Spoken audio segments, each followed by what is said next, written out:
We are recording this interview on the eve of your visit to Russia for a highly anticipated meeting between the heads of our countries, whose relationship for a very long time has been conditioned on others. It's been a function of, other processes, regional, global processes.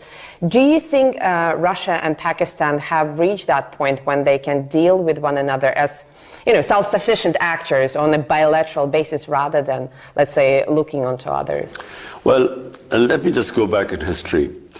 When the Cold War was, ravaging the whole of the world was divided into blocs. Pakistan moved in with the United States. We became part of the bloc in the Cold War with the US. India actually stayed neutral, but it was very close to the Soviets.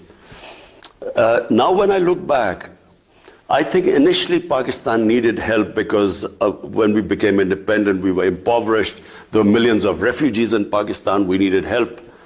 But, beyond 10 years or so, we should have then been non-aligned, independent country, stood on our own feet, not relied on aid. We became part of a bloc because we got foreign aid.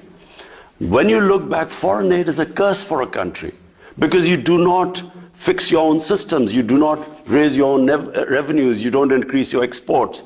You rely on handouts, and it stops a country evolving and developing and becoming self-reliant. So the world being divided into Cold War blocs and Pakistan becoming part of a bloc, when you look back, it stopped us from developing as a country. Well, you cannot go back, but you can change things moving forward. So do you think at this point... So when you learn from history, you learn from your mistakes.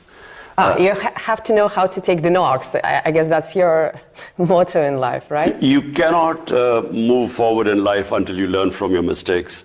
So now what we want to